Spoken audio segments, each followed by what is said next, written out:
Bom dia, boa tarde, boa noite, boleiros e boleiras ligados no Futsal. Tudo bem com vocês? Sejam bem-vindos a mais um vídeo aqui do canal. No vídeo de hoje, nós falaremos sobre algumas curiosidades do maior Grená da América do Sul. O campeão da Libertadores de 2023, multicampeão brasileiro, um dos maiores times do futebol carioca, chamado Fluminense Futebol Clube. Então, iniciando agora as 5 curiosidades do Fluminense que provavelmente você não conhecia. Curiosidade número 1, sua identidade. No início da história do Fluminense, primeiramente, eles tinham a ideia de colocar Rio Futebol Clube como o nome do time. Afinal, eles estão na cidade do Rio de Janeiro, Rio Futebol Clube, nada de anormal. Porém, na hora de oficializar o nome da equipe, eles deram uma leve alterada, mudando de Rio Futebol Clube para outro nome relacionado a Rio, no caso, Fluminense. Ué, mas Fluminense é quem nasce no estado do Rio de Janeiro. O que Fluminense tem a ver com Rio? Bom, para você que não manja muito de latim, Flumen, em latim, idioma utilizado na Roma Antiga e atualmente usado na ciência, é um termo utilizado para se referir a rio. Quem nasce no Rio, Flumen, Fluminense. E também para fazer homenagem a quem nascia no estado, claro, mas sem perder a identidade original do Rio. Quanto às suas cores, originalmente, tanto que é perceptível no próprio primeiro escudo da equipe, as cores do Fluminense eram para ser branca e cinza, uma combinação bem exótica, principalmente pela parte do cinza. Porém, um problema que fez não só o Fluminense, mas muitas equipes mudarem de cores, foi a ausência ou o preço delas. Como o Fluminense foi montado por uma elite, pela aristocracia do Rio de Janeiro, dinheiro era o que não faltava. Porém, faltava uniformes nas cores branca e cinza. Então, buscando um uniforme com cores mais que dava para achar mais facilmente, mas sem sair da toada da cor exótica, eles escolheram as novas cores do Fluminense Futebol Clube como verde e grená, sendo o grená a parte mais exótica, sendo um dos poucos times no mundo a usar o grená como cor principal, e um dos principais junto com o Barcelona. E outra curiosidade também sobre a sua criação é que, diferente dos outros 3 rivais do Rio de Janeiro, Botafogo, Flamengo e Vasco, o Fluminense foi o único que não foi formado com a intuição de praticar o esporte do remo, mas sim originalmente como futebol. Por isso o nome do Fluminense Futebol Clube e não Clube de Regatas, como no caso dos seus rivais. Curiosidade número 2, o estádio do Fluminense. Por mais que hoje muito desconhecido e muito pouco utilizado, o estádio Presidente Manuel Schwartz, também conhecido como Estádio das Laranjeiras, foi um estádio muito utilizado e muito famoso no Rio de Janeiro no início do milênio de 1900, principalmente por sua modernidade e sua capacidade, que quando construído era de 18 mil e depois ampliado para 22 mil, mas atualmente sendo bastante deixado de lado pelo clube do Fluminense, sendo utilizado mais para os jogos do feminino e para o time da base. Por isso que hoje o estádio tem uma capacidade reduzida de 8 mil pessoas. Porém, o estádio tem bastante curiosidades, jogos exóticos que eu quis trazer para vocês. O jogo de estreia do Estádio das Laranjeiras não foi um jogo do Fluminense, de um time local. Foi simplesmente da seleção brasileira contra a seleção do Chile pela Copa América, onde o Brasil meteu 6-0 na equipe chilena, sendo a estreia do Balanço das Redes realizada pelo Arthur Friedenreich, o principal atleta da seleção brasileira na época. Um dos jogos de destaque também desse estádio foi a vitória maiúscula do Corinthians sobre o Fluminense no ano de 1930, o qual o Corinthians bateu 10-1 no Fluminense. Mas antes que você me pergunte, como é que o Corinthians está jogando com o Fluminense em 1930? Na época era só os estaduais, raramente a Rio São Paulo. Na verdade era um amistoso.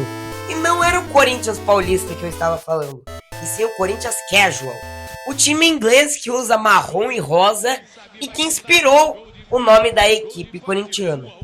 Hoje o time beira o amadorismo, enquanto o Fluminense nós sabemos. Série A, final de Libertadores, campeão, bate de frente com os gigantes brasileiros, o time que nós conhecemos. Curiosidade número 3, pó de arroz.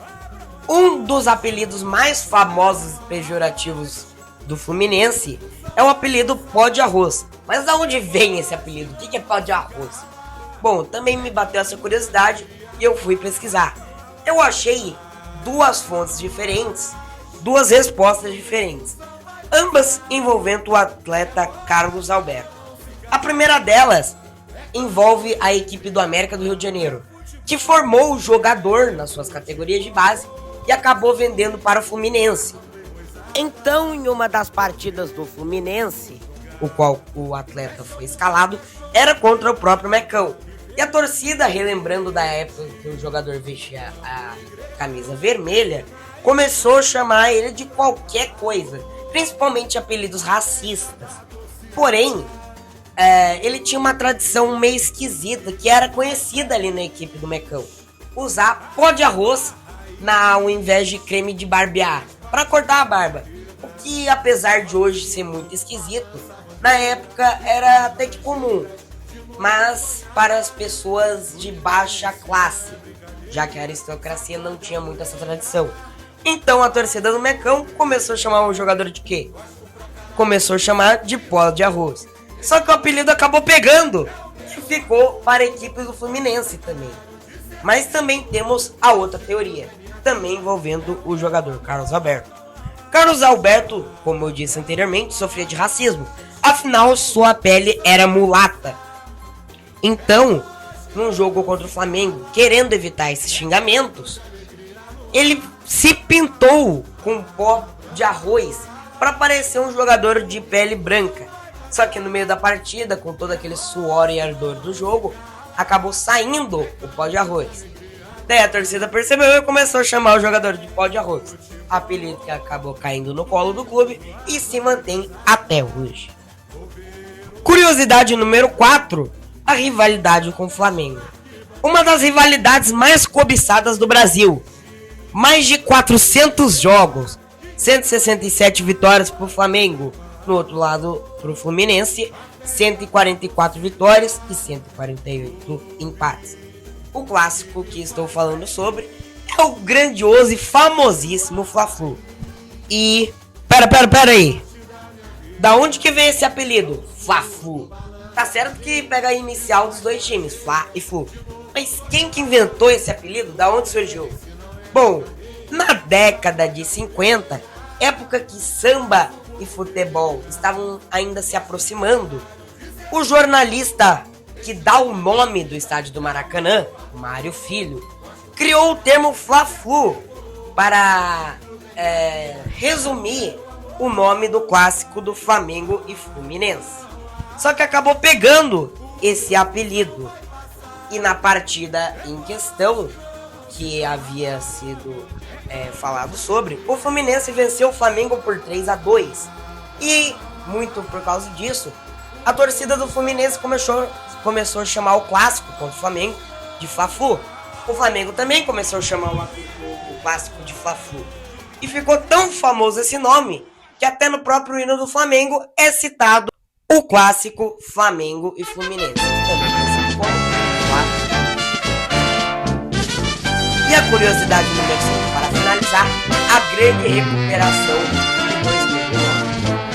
Voltamos alguns anos no tempo e paramos em 2009. O Fluminense chegava às últimas rodadas com uma péssima campanha. 99% de chance de ser rebaixado. Isso quer dizer que o Fluminense teria muitas baixas chances de passar 4 times na tabela e se salvar do rebaixamento. Porém, contra tudo e contra todos, o Fluminense foi lá ganhando,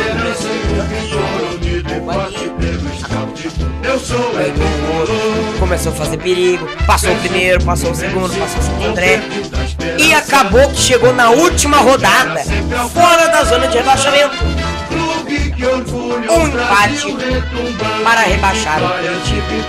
Um agravante desse jogo é que o Coritiba estava em seu centenário. Ser rebaixado no centenário é uma grande vergonha.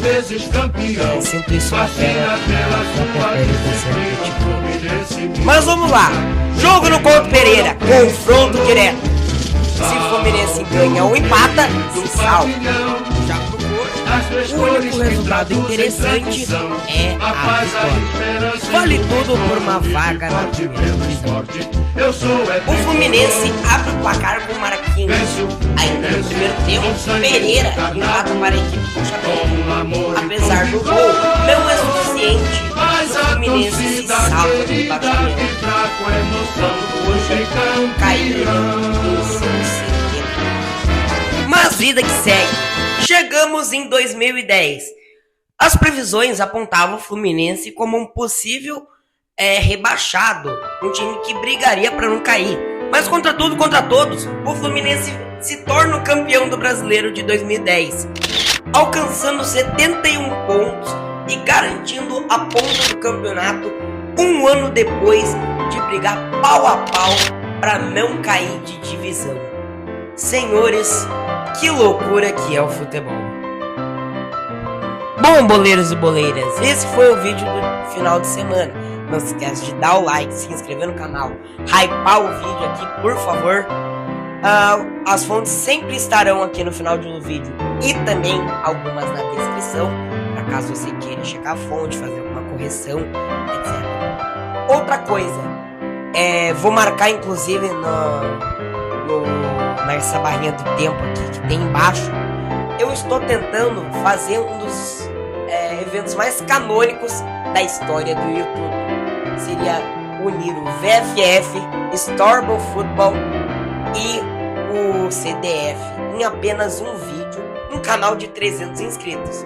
Isso seria loucura, mas loucura não tem limites. Sonho é apenas um passo para se tornar realidade, mas eu preciso da tua ajuda. Compartilhe esse vídeo, hype o vídeo, faça o máximo para chegar tanto no VFF, no CBF, no CDF e no Storble, para que esse vídeo se torne realidade aqui no canal Futebol e Companhia Oficial. Muito obrigado a você que nos deu audiência. Fique com Deus. Até mais.